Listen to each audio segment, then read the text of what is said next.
Hi friends, ഇന്ന് നമ്മൾ വന്നിരിക്കുന്നത് പാലക്കാട് കൊളപ്പുള്ളി ഹൈവേയിൽ ഈ കാണുന്ന പത്തിരിപ്പാല ജംഗ്ഷനിലാണ്. ഈ പത്തിരിപ്പാല ജംഗ്ഷനിൽ നിന്ന് ഏകദേശം 1.5 കിലോമീറ്റർ മാറിയിട്ട് ഒരു സൂപ്പർ പ്രോപ്പർട്ടി കേട്ടോ. ഇതാണ് പ്രോപ്പർട്ടി. എല്ലാ വെഹിക്കിൾസിനും എൻട്രി ഉണ്ട്. ഏകദേശം ഇഷ്ടംപോലെ കാറ് പാർക്ക് ചെയ്യാം. അതുപോലെ തന്നെ ഇതിൽ 20 സെൻറ്റ് സ്ഥലത്തിന് ചുറ്റും ഈ കരിങ്കല്ലിൻ്റെ മതിലാണ് കേട്ടോ. നല്ല വീതിയിൽ നല്ല കെട്ടിയിട്ടുള്ള കരിങ്കല്ലിൻ്റെ മതിലാണ്. അതുപോലെ തന്നെ നിലം മൊത്തം ഈ കയറുമ്പോൾ നമുക്ക് ഫ്ലോറിങ് കാണാൻ പറ്റും. കരിങ്കല്ലും കൊണ്ടുള്ള നിലം കൊണ്ട് ഫ്ലോറിങ് ആണ്. നമ്മളിപ്പോഴൊക്കെ ടൈൽസൊക്കെ ഇടുന്ന പോലെ കരിങ്കല്ല് വെച്ചിട്ടാണ് പഴയ കാലത്ത് ആ ചെയ്തിരിക്കുന്ന ഫ്ലോറിങ്ങൾ. സൂപ്പറായിട്ടുള്ളതാണ്. അതുപോലെ രണ്ട് സൈഡും ഇപ്പോൾ ഇവിടെ ആൾ താമസം ഇല്ലാത്തതുകൊണ്ട് തന്നെ മെയിൻ്റെനൻസ് കുറവാണ്. പക്ഷേ നല്ലൊരു പ്രോപ്പർട്ടി. ഇതൊക്കെ തെങ്ങൊക്കെ നന്നായി മെയിൻറ്റെയിൻ ചെയ്യണമെങ്കിൽ നല്ല വിളവ് കിട്ടുന്ന തെങ്ങാണ്. ഏകദേശം 10ൻ്റെ അടുത്ത് തെങ്ങുകളുണ്ട്. അതുപോലെ മാവുകളുണ്ട്, 5 അതിൻ്റെ അടുത്ത് മാവുകളുണ്ട്. പിന്നെ പ്ലാവുണ്ട്. അങ്ങനെ അത്യാവശ്യം മരങ്ങളും ഇതിനകത്ത് തന്നെ ഉണ്ട്. പിന്നെ കൃഷി ചെയ്യാനും കാര്യങ്ങളും ചെയ്യാൻ താല്പര്യമുള്ളവർക്ക് കണ്ടില്ല, മതിലൊക്കെ കണ്ടില്ല, ഫുള്ള് ചുറ്റും കരിങ്കല്ല് കൊണ്ട് കെട്ടിയ നല്ല അടിപൊളി മതിലാണ്. ഇതൊക്കെ ശരിക്കും മെയിൻറ്റെയിൻ ചെയ്തെടുക്കാൻ നല്ല വൃത്തിയിൽ സൂപ്പറായിട്ട് കിടക്കും. ഇപ്പോൾ ഇവിടെ ആൾ താമസം ഇല്ലാത്തതുകൊണ്ട് ഒരു ലെവലിൽ കിടക്കണമെന്നേ ഉള്ളൂ. പക്ഷെ അത് മെയിൻറ്റെയിൻ ചെയ്ത് എടുത്ത നല്ല അടിപൊളി പ്രോപ്പർട്ടിയാണ്. നമ്മുടെ കാറാണ് നിൽക്കുന്നുണ്ട്. അത്യാവശ്യം നല്ല വീതിയുള്ള എൻട്രിയാണ് കൊടുത്തിരിക്കുന്നത്. ഫുള്ള് കരിങ്കല്ലിലാണ് കേട്ടോ. കരിങ്കല്ലും കൊണ്ടുള്ള നിലം വെച്ച്. അതുകൊണ്ട് ഇത്രയും കാലമായിട്ടും ഏകദേശം ഈ വീട് കെട്ടിയിട്ട് തന്നെ 20 ഇയേഴ്സ് എബോ ആയിട്ടുണ്ടാവും. പക്ഷേ വീട് നല്ല മണലുകൊണ്ട് കെട്ടിയുകൊണ്ട് സ്ട്രോങ് ആയിട്ട് ഇരിക്കുന്നുണ്ട്. അതുപോലെ തന്നെ ചുറ്റുവട്ടം നമുക്കൊന്ന് ക്ലീൻ ചെയ്തെടുക്കാണ്ട് നല്ലൊരു ഓപ്പൺ വെല്ലും ഉണ്ട് കേട്ടോ. നല്ല അടിപൊളിയായിട്ടുള്ളൊരു കിണറുണ്ട്. 12 വട്ടം ഉള്ള വലിയ കിണറാണ്. വെള്ളത്തിന് പേടിക്കുകയേ വേണ്ട. അല്ല, വീട് മനോഹരമായിട്ടുള്ള വീട് തന്നെയാണ്. ഒന്ന് ചെറുതായിട്ട് നമുക്ക് ഇപ്പോഴത്തെ സ്റ്റൈലിലേക്ക് ഒന്ന് മോഡിഫൈ ചെയ്ത് എടുക്കുകയാണെങ്കിൽ നല്ല അടിപൊളി വീടുമാണ്. ചുറ്റുവട്ടം ഈ ഒരു 20 സെൻറ്റ് സ്ഥലത്തിൽ കരിങ്കല്ല് കൊണ്ട് കെട്ടാണ്. അതല്ലാതെ ഒരു 10 സെൻറ്റ് ബാക്കിൽ ഈ വീടിന് തന്നെ ബാക്ക് സൈഡിലായിട്ടുണ്ട്. ഈ കരിങ്കല്ല് കെട്ടിൻ്റെ ബാക്ക് സൈഡായിട്ട് കണ്ടല്ലേ, കിണറ്റിൽ നോക്കിയാൽ വെള്ളം അടിപൊളിയായിട്ട് വെള്ളമുണ്ട്. നമുക്കൊരു 10 സെൻറ്റ് എക്സ്ട്രാ ഉണ്ട് കേട്ടോ ബാക്ക് സൈഡിൽ. അങ്ങനെ 30 സെൻറ്റ് സ്ഥലവും വീടുമാണുള്ളത്. നല്ല വീതിയിൽ കണ്ടോ, കരിങ്കല്ല് കെട്ടിൻ്റെ ആ വീതി തന്നെ കണ്ടല്ലേ. ഇത് ചുറ്റുവട്ടം ഉണ്ട് കേട്ടോ. ഇത് വർക്ക് ഏരിയൻ്റെ ബാക്ക് സൈഡ്. ഈ വീട് ഫേസ് ചെയ്യുന്ന നോർത്ത് ഫേസ് ചെയ്തിട്ടാണ് വീടുള്ളത് കേട്ടോ. അത്യാവശ്യം കാട് പിടിച്ചെടുക്കുന്ന ആൾ താമസം കുറവാണെങ്കിൽ അറിയാലോ. അപ്പോൾ അതിൻ്റെ ഒരു ഇതുണ്ട്. ഒന്ന് ക്ലീൻ ചെയ്തെടുത്താൽ നമുക്ക് അതുവരെയ്ക്ക് പോകാൻ പറ്റില്ല. ആ ഗേറ്റ് നമുക്ക് ഈ വിസ്തരിച്ച് നടന്ന് ഫുള്ള് സ്ഥലം നമുക്ക് എടുക്കാനിപ്പോൾ പറ്റില്ല. കാരണം അത്രയ്ക്ക് കാട് പിടിച്ച് കിടക്കുന്നുണ്ട് ബാക്ക് സൈഡ്. നമുക്ക് വീടിൻ്റെ ഉള്ളും പിന്നെ നമുക്ക് ആ സൈഡൊക്കെ നമുക്ക് മേലെ നിന്ന് നോക്കാം എത്രത്തോളം ഡിസ്റ്റൻസ് ഉണ്ടെന്ന്. അതൊരു ഔട്ട് ഹൗസ് പോലെ ചെറുതായിട്ട് കെട്ടിയതാണ്. അപ്പോൾ അതൊന്നും മെയിൻറ്റെയിൻ ഇല്ലാതെ അങ്ങനെ കിടക്കുന്നുണ്ട്. ഒന്ന് മെയിൻറ്റെയിൻ ചെയ്തെടുത്താൽ നല്ല അടിപൊളി വീടാണ്. ഏകദേശം 30 സെൻറ്റ് സ്ഥലം 2300 സ്ക്വയർ ഫീറ്റിൽ ഒറ്റ നിലയിലുള്ളത്. അപ്പോൾ റൂമിൻ്റെ വലിപ്പമൊക്കെ അറിയാമല്ലോ. 2300 സ്ക്വയർ ഫീറ്റിൽ ഒറ്റ നിലയിലുള്ള 3 ബെഡ്റൂമാണുള്ളത്. അതിൽ 2 എണ്ണം അറ്റാച്ചാണ്. നമുക്ക് ചുറ്റുവട്ടം ആദ്യം കാണാം, എന്നിട്ട് വീട്ടിനുള്ളിലേക്ക് പോകാം. ഞാൻ പറഞ്ഞ പോലെ നോർത്ത് ഫേസ് ആണ് വീടുള്ളത്. ഇപ്പോൾ നമ്മൾ ഓപ്പൺ വെല്ല് കണ്ടു. അതുപോലെ നമ്മളിപ്പോൾ പാലക്കാട് കൊളപ്പുള്ളി ഹൈവേ എന്ന് പറയും 1.5 കിലോമീറ്റർ മാത്രം. അതും ഏത് വണ്ടിക്കും എത്രയും പെട്ടെന്ന് ആക്സസ് ചെയ്യാൻ പറ്റുന്ന ചെറിയ ഡിസ്റ്റൻസ്. ഒരു 5 മിനിറ്റ് കൊണ്ട് ഇവിടെ എത്താൻ പറ്റും, അത്രയേ ഉള്ളൂ. ഇതാണ് ടോട്ടൽ വീടിൻ്റെ ഫ്രണ്ട് വ്യൂ. ഫുള്ള് കരിങ്കല്ല് പതിച്ചിട്ടുള്ള നിലമാണ്. ഇവിടെയൊക്കെ കരിങ്കല്ലാണ് കേട്ടോ. സൈഡിലൊക്കെ നമുക്ക് കാണാൻ പറ്റും. ഈ വഴി വെളിയിലൂടെയാണ് സ്റ്റെയർ കേസ് കൊടുത്തിരിക്കുന്നത്.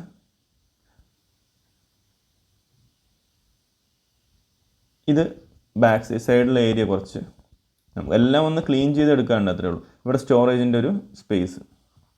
ഇവിടെ ഒരു വാഷ്റൂം ഉണ്ട്, പക്ഷെ അത് ഇപ്പോൾ യൂസ്ഡ് അല്ല. അപ്പോൾ അതങ്ങനെ എടുത്തിട്ടില്ല കേട്ടോ. അത് ഇന്ത്യൻ ടൈപ്പിലുള്ള ക്ലോസറ്റാണ് അതിനകത്ത് യൂസ് ചെയ്തിരിക്കുന്നത്. ഇതുണ്ട് ഒരു ഔട്ട് ഹൗസ് പോലെ, അല്ലെങ്കിൽ വർക്കേഴ്സിന് താമസിക്കാനായിട്ട് അതിനെ മെയിൻറ്റെയിൻ ചെയ്തെടുത്താൽ അതും ചെയ്യാൻ പറ്റും. ഇപ്പോൾ നമ്മൾ ആ ബാക്ക് സൈഡിലുള്ളതൊക്കെ നമുക്ക് മേലെ കയറിയിട്ട് ഒന്ന് ഇതിൻ്റെ ടെറസ് മേലെ കയറിയിട്ട് നമുക്ക് നോക്കിയെടുക്കാം എത്രത്തോളം ദൂരം വരെ നമ്മുടെ ഈ പ്രോപ്പർട്ടി കിടക്കുന്നുണ്ടെന്ന്. അതുവരെ പോകാനുള്ള ഒരു പ്രശ്നമുണ്ട് അല്ലേ. നല്ല കല്ല് പതിച്ച്. അപ്പോൾ നമുക്ക് ഈ വഴിക്ക് കയറാം. ഇവിടെ നായൊന്നും കയറാതിരിക്കാൻ വേണ്ടി ഒരു ചെറിയൊരു ഡോർ സെറ്റ് ചെയ്തിട്ടുണ്ട്. ഇവിടെ അത്യാവശ്യം സ്പേസ് കയറുന്ന ആ ഭാഗത്ത് തന്നെ കൊടുത്തിട്ടുണ്ട് കണ്ടല്ലേ. പഴയ മരങ്ങളും അതിൻ്റെ കട്ടിലിൻ്റെ തൂണുകളൊക്കെയാണ് അത് അവിടെ കിടക്കുന്നത്. വീട് മൊത്തത്തിൽ ഡ്രസ് വർക്ക് ചെയ്തുകൊണ്ട് തന്നെ നമുക്ക് നീറ്റായിട്ട് ഈ ഒരു ഏരിയ ശരിക്കും നല്ലൊരു ഫാമിലി ഗെറ്റ് ടുഗദറൊക്കെ വെക്കാൻ പറ്റുന്ന നല്ല സ്പേസ് ഉണ്ട് കേട്ടോ. അത്യാവശ്യം നല്ല സ്പേസ് ഉണ്ട് ഏരിയ. അല്ല, ഫുള്ള് ഡ്രസ് വർക്ക് ചെയ്തിട്ടുള്ള ഒരു ഏരിയയാണ്. ഇവിടുന്ന് നമുക്ക് കാണാം വെളിയിൽ നിന്ന് ആ ഒരു വ്യൂ ഉണ്ടോ. നമുക്ക് നന്നായിട്ടൊന്ന് ആ മരമൊക്കെ ഒന്ന് ചെറുതായിട്ടൊന്ന് വെട്ടി ശരിയാക്കി, മഴക്കാലം കൂടി ആയതുകൊണ്ടാണ് അത് സെറ്റ് ചെയ്ത് എടുക്കുകയാണെങ്കിൽ നല്ല അടിപൊളി വ്യൂ ആയിരിക്കും. ഇവിടുന്ന് അങ്ങോട്ട് ഒന്ന് മെയിൻറ്റെയിൻ ചെയ്ത് എടുക്കണം എന്നുള്ളത് മാത്രമേ ഉള്ളൂ. ഇവിടെ നമ്മൾ നോക്കി കഴിഞ്ഞാൽ ഇതാണ് നമുക്ക് എൻഡിങ്, ഈ വീടിൻ്റെ എൻഡിങ് വരും. മൊത്തത്തിൽ കംപ്ലീറ്റ് ഡ്രസ് വർക്ക് അവർ ചെയ്തിട്ടുണ്ട്. മതിൽ കാണുന്നുണ്ടോ, ഈ കരിങ്കല്ലിൻ്റെ മതിൽ അങ്ങ് പോയിട്ട് അവിടെ ഒരു ഗേറ്റ് ഉണ്ട്. നമ്മൾ അപ്ലൈ കണ്ട ആ ഗേറ്റിൻ്റെ അവിടെ നിന്ന് അങ്ങോട്ട് വരും. ഇതെല്ലാം കംപ്ലീറ്റ് നമ്മുടെ പ്രോപ്പർട്ടിയാണ്. ആ കാണുന്ന ഗേറ്റിൻ്റെ അപ്പുറത്തേക്ക് വന്നിട്ട് കരിങ്കല്ലിൻ്റെ മതിലില്ല. അതുവരെ 20 സെൻറ്റും അതിൻ്റെ അപ്പുറത്തേക്ക് ഒരു 10 സെൻറ്റുമാണ് ഉള്ളത്. കണ്ടില്ലേ, ടോട്ടൽ നല്ലൊരു ഏരിയ ഉണ്ട്. മേലെ ഒരു ചെറിയ ഫംഗ്ഷൻ വരെ, ഫാമിലി ഫംഗ്ഷനൊക്കെ വെക്കാൻ പറ്റുന്ന രീതിയിൽ അത്രയ്ക്ക് സ്പേസ് അവിടെ കൊടുത്തിട്ടുണ്ട് കേട്ടോ. അതാണ് ബാക്ക് സൈഡിലുള്ള വ്യൂ. മൊത്തം കാട് പിടിച്ചിറങ്ങുമ്പോൾ നമ്മൾ ശരിക്കും വിസ്തരിച്ച് നടന്ന് എല്ലാ ഭാഗത്തും എടുക്കണം. അവിടെ വരെ കണ്ടോ മതിൽ കണ്ടോ, കരിങ്കല്ലിൻ്റെ മതിൽ. അവിടെ നമ്മൾ നേരെ വയ്ക്കണം, അവിടെ ആ സ്ലാബ് മതിൽ അതുവരയ്ക്കാണ് നമ്മുടെ പ്രോപ്പർട്ടി ഉള്ളത് കേട്ടോ. അപ്പോൾ അതിൽ കുറേ പാഴ്മരങ്ങളും കാര്യങ്ങളൊക്കെ ഉണ്ട്. ഒക്കെ ഒന്ന് നീറ്റായി കട്ട് ചെയ്ത് എടുക്കുകയാണെങ്കിൽ നമുക്കിതിൻ്റെ ഫുള്ളായിട്ട് ക്ലിയർ ചെയ്ത് അറിയാൻ പറ്റും. ഇവിടെ നമുക്ക് റൗണ്ട് ഓഫ് ഈ ഒരു ചെറിയ ഔട്ട് ഹൗസിൻ്റെ സൈഡിൽ കൂടെ നമുക്ക് മതിൽ കാണാം.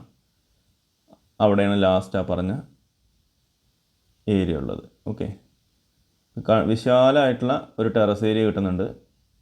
ഒരിടത്ത് ഇപ്പം ഇത്രയും മഴ നടന്ന് എവിടെയും ഒരു ലീക്കേജോ കാര്യങ്ങളോ വീട്ടിനകത്തില്ല കേട്ടോ. ഫുള്ളായിട്ട് നോക്കി എവിടെയും ഇപ്പോൾ 20 വർഷത്തിനകത്ത് പഴക്കമുണ്ടെന്ന് പറഞ്ഞു. പക്ഷേ ഒരു തരത്തിലുള്ള ലീക്കേജോ കാര്യങ്ങളോ എവിടെയും നമ്മൾ കണ്ടിട്ടുമില്ല.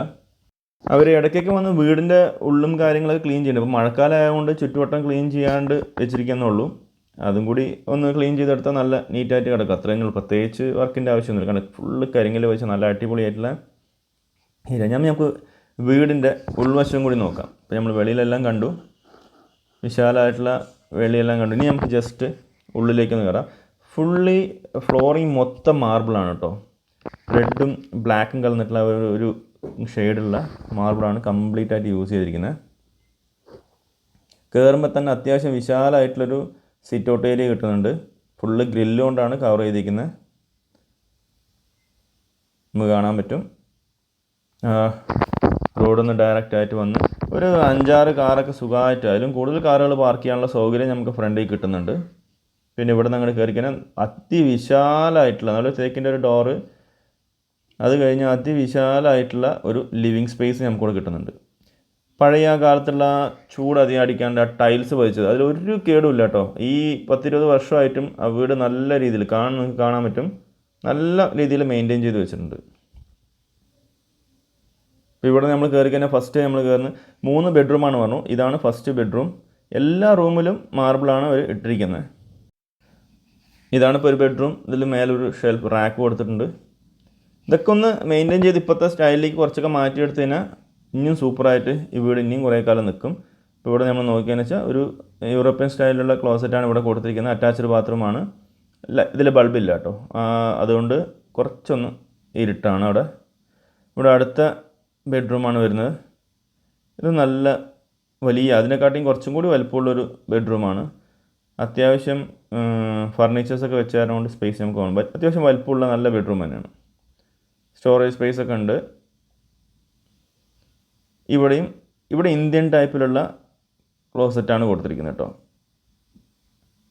2 ബെഡ്റൂം. ഇതൊക്കെ നമുക്ക് ചെറുതായിട്ടൊരു മെയിൻ്റെനൻസ് ചെയ്ത് കഴിഞ്ഞാൽ അടിപൊളി. ഇപ്പോഴത്തെ വീട് വരെ ഒരു 5 വർഷം 6 വർഷം 10 വർഷം ആകുമ്പോഴത്തേനും പലവിടെയും വിള്ളലും കാര്യങ്ങളും. ഇവിടെ ഒരു വിള്ളൽ പോലും ഈ വീട്ടിൽ എവിടെയും കണ്ടിട്ടില്ല.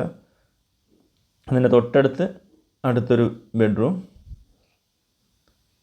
ചെറുതായിട്ടൊന്ന് പെയിൻ്റൊക്കെ അടിച്ച് വേണമെങ്കിൽ ഒന്ന് മെയിൻറ്റെയിൻ ചെയ്തെടുത്ത് റെഡിയാക്കിയ ഗാർഡനിങ്ങൊക്കെ ബാക്ക് സൈഡും ഒക്കെ ഒന്ന് പുല്ലൊക്കെ ഒന്ന് വെട്ടി സെറ്റ് ചെയ്ത അടിപൊളി വീടാണ്. ഇപ്പോൾ 3 ബെഡ്റൂം നമ്മൾ കണ്ടു. അതിൽ 2 അറ്റാച്ച്ഡാണ്. ഇതിൽ ബാത്റൂം അറ്റാച്ച്ഡ് അല്ല. ഇത് നമുക്ക് അറ്റാച്ച് ചെയ്യാനുള്ള സൗകര്യമുണ്ട്. അത്യാവശ്യം വലുപ്പമുണ്ട്. അത് ഇവിടെയാണ് പൂജാ റൂം അവർ കൊടുത്തിരിക്കുന്നത്. ഷെൽഫ് കാര്യങ്ങൾ അത്യാവശ്യം നല്ല വിശാലമായിട്ടുള്ള ലിവിങ് സ്പേസ് കഴിഞ്ഞാൽ നമുക്ക് ഇവിടെ കിട്ടുന്ന വിശാലമായിട്ടുള്ളൊരു ഡൈനിങ് സ്പേസുമാണ് കേട്ടോ. അവിടെ നമുക്ക് കാണാം, കണ്ടല്ലേ, വിശാലമായിട്ടുള്ള ഡൈനിങ് സ്പേസാണ്. അവിടെ തന്നെ വാഷ് ബേസിൻ കൊടുത്തിട്ടുണ്ട്. ഇന്ന് അവരെന്തോ ഫാമിലി ജസ്റ്റ് ഒന്ന് മീറ്റ് ചെയ്യുന്നുണ്ട്. ആ സമയത്ത് ഞാനിവിടെ വന്ന് വീഡിയോ എടുക്കാൻ വന്ന്. അങ്ങനെ എപ്പോഴെങ്കിലും ഒരു ടൈമിലേക്കാണ് അവർ വന്ന് ഇവിടെ ക്ലീൻ ചെയ്ത് റെഡിയാക്കി എടുത്ത് വയ്ക്കുക. ഓക്കെ, അപ്പോൾ ഇതാണ് ഇവിടെയുള്ള സ്പേസ്. ഇത് കഴിഞ്ഞ് നമുക്ക് കിച്ചണിലേക്ക് കയറാം. വേണ്ടല്ലേ, ഇവിടെ മാത്രം ആ ടൈൽസ് കൊടുത്തില്ല. പിന്നെ കിച്ചണിലെ ടൈൽസ് കൊടുക്കുമ്പോൾ അതൊക്കെ ഒട്ടിപ്പിടിക്കാനുള്ള ചാൻസസ് ഉണ്ടല്ലോ, അതുകൊണ്ട് അവിടെ മാത്രം മേലെ ടൈൽസ് കൊടുത്തിട്ടില്ല. പിന്നെ ഇവിടേക്ക് സ്റ്റോറേജിനൊക്കെ സ്പേസ് അത്യാവശ്യമുണ്ട്. ഇതിനൊക്കെ ഒരു അലുമിനിയം ഫാബ്രിക്കേഷൻ ഡോറുകളും കാര്യങ്ങളും ചെയ്താൽ ഇനിയും കുറച്ചും കൂടി സൂപ്പറായിട്ട് കിടക്കും. ഇവിടെ വാഷ് ബേസിൻ കൊടുത്തിട്ടുണ്ട്. ഈ ഭാഗത്തായിട്ട് വിറകടുപ്പിനുള്ള സൗകര്യമുണ്ട് കേട്ടോ. കുറച്ചവിടെ ലൈറ്റും കാര്യമൊന്നും കിട്ടുന്നില്ല. ഈ ഭാഗത്തേക്ക് നമുക്ക് സ്റ്റൗ വയ്ക്കാനുള്ള സൗകര്യമുണ്ട്. അപ്പോൾ ഗ്യാസ് സ്റ്റൗ വയ്ക്കാനുള്ള സൗകര്യം. പിന്നെ അടുത്തുള്ളത് വർക്ക് ഏരിയ സ്പേസുമാണ്. അപ്പോൾ ഈ ഒരു പ്രോപ്പർട്ടി 30 സെൻറ്റ് സ്ഥലം, 2300 സ്ക്വയർ ഫീറ്റ് വീട്, 3 BHK ആണ്. 2 എണ്ണം അറ്റാച്ച്ഡ് ആണ്, 1 എണ്ണം കോമൺ ആണ്. അത് നമുക്ക് വേണമെങ്കിൽ അറ്റാച്ച് ചെയ്യാൻ പറ്റും. 20 വർഷത്തിനടുത്ത് പഴക്കമുള്ള വീട്, നോർത്ത് ഫേസ്ഡ് ആണ്, ഓപ്പൺ വെല്ലുണ്ട്. ഹൈവേ നമുക്ക് നോക്കുകയാണെങ്കിൽ ഒരു 1.5 കിലോമീറ്ററിൻ്റെ അടുത്ത് ദൂരം മാത്രമുള്ള ഈ പ്രോപ്പർട്ടിക്ക്. സോ ഈ ഒരു പ്രോപ്പർട്ടി ഇതിൻ്റെ ഓണർ പറഞ്ഞിരിക്കുന്ന പ്രൈസ് 65 ലക്ഷം രൂപയാണ് അവർ ചോദിക്കുന്നത്. ആസ്കിംഗ് പ്രൈസ് ആണ്, നെഗോഷ്യബിൾ ആണ്. താല്പര്യമുള്ളവർ ഇതിൽ കൊടുത്തിരിക്കുന്ന നമ്പറിൽ കോൺടാക്ട് ചെയ്യുക. നിങ്ങൾക്ക് വേണ്ട കൂടുതൽ വിവരങ്ങൾ നമ്മൾ തരുന്നുണ്ടാവും. അതുപോലെ തന്നെ നിങ്ങൾക്ക് എന്തെങ്കിലും പ്രോപ്പർട്ടീസ് വിൽക്കാനോ വാങ്ങാനോ ഉണ്ടെങ്കിൽ നമ്മളായിട്ട് കണക്ട് ചെയ്യാൻ നമ്മൾ അതിനുള്ള ഹെൽപ്പ് ചെയ്തു തരുന്നുണ്ടാവും. ഈ പ്രോപ്പർട്ടി നോക്കുകയാണെങ്കിൽ നമുക്ക് എല്ലാവിധ സൗകര്യങ്ങളുണ്ട്. ഹോസ്പിറ്റൽ അടുത്താണ്, കോളേജുകൾ അടുത്താണ്. ഇപ്പോൾ പറയുകയാണെങ്കിൽ മൗണ്ട് സീനയുടെ എല്ലാം സ്കൂള്, കോളേജ്, ITI, അതുപോലെ തന്നെ ഒരു ഗ്രൂപ്പ് ഓഫ് ഇൻസ്റ്റിറ്റ്യൂഷൻ തന്നെ പറയാം അവരുടെ, അതെല്ലാം വളരെ നിയറസ്റ്റ് ആയിട്ടുണ്ട്. അതല്ലാത്ത കോളേജുകൾ നമുക്ക് അടുത്തുണ്ട്. ഹോസ്പിറ്റലുകൾ വളരെ നിയറസ്റ്റ് ആയിട്ട് കിടക്കുന്നുണ്ട്. ഒറ്റപ്പാലം നമ്മൾ സെൻറ്റർ പറയുകയാണെങ്കിൽ ഒറ്റപ്പാലം റെയിൽവേ സ്റ്റേഷനായാലും ബസ് സ്റ്റാൻഡായാലും ഇവിടെ നിന്ന് ഏകദേശം ഒരു 20 ഒരു 10-14 കിലോമീറ്റർ ഇവിടെ നിന്ന് അങ്ങോട്ടുള്ളൂ. അതേസമയം പാലക്കാട് ഒലോക്കോട് റെയിൽവേ സ്റ്റേഷൻ എടുക്കുകയാണെങ്കിൽ നമുക്ക് 24 കിലോമീറ്ററിന് ഡിസ്റ്റൻസ് വരുന്നുണ്ട്. പാലക്കാട് ടൗണിലേക്കും ഏകദേശം 23 കിലോമീറ്റേഴ്സോളം വരുന്നുണ്ട്. അപ്പോൾ നമുക്കിവിടെ അടുത്ത് വരുന്നത് ഒറ്റപ്പാലമാണ്. ഒറ്റപ്പാലം റെയിൽവേ സ്റ്റേഷനായാലും ബസ് സ്റ്റാൻഡായാലും നമുക്ക് അടുത്ത് വരുന്നുണ്ട്. പിന്നെ എല്ലാ സൗകര്യത്തിനും പത്തിരിപ്പാല ടൗൺ തന്നെ എല്ലാം ഉള്ളതാണ്. ഹോട്ടലായാലും ബാങ്ക് ആയാലും സ്കൂളുകളായാലും കോളേജുകളായാലും എല്ലാ സൗകര്യമുണ്ട്. അടുത്ത് നിയറസ്റ്റ് ആയിട്ട് മങ്കരയുടെ റെയിൽവേ സ്റ്റേഷൻ ചെറുതായിട്ട് അടുത്തുണ്ട്. നമുക്ക് മെയിനായിട്ട് റെയിൽവേ സ്റ്റേഷൻ വരുന്നത് ഒറ്റപ്പാലമാണ് നിയറസ്റ്റ് ആയിട്ട് വരുന്നത്. അപ്പോൾ ഫ്രണ്ട്സ്, നിങ്ങളുടെ സപ്പോർട്ടാണ് നമ്മുടെ വിജയം. അപ്പോൾ എല്ലാവരും ഈ വീഡിയോ ഒന്ന് ലൈക്ക് ചെയ്യുക, ഷെയർ ചെയ്യുക. എന്തെങ്കിലും മിസ്റ്റേക്സ് ഉണ്ടോ എന്ന് നല്ലതാണെങ്കിൽ ഒന്ന് കമൻറ്റ് ചെയ്ത് തരിക. അതുപോലെ തന്നെ നമ്മുടെ ചാനൽ ആദ്യമായിട്ട് കാണുന്നവരാണെങ്കിൽ പ്ലീസ് ഒന്ന് സബ്സ്ക്രൈബ് ചെയ്യുക, ആ ബെൽ ബട്ടണും കൂടി ഒന്ന് ക്ലിക്ക് ചെയ്യുക. അപ്പോൾ അടുത്തൊരു സൂപ്പർ വീഡിയോ ആയിട്ട് വരുന്നതായിരിക്കും. എല്ലാവർക്കും take care, bye and love U.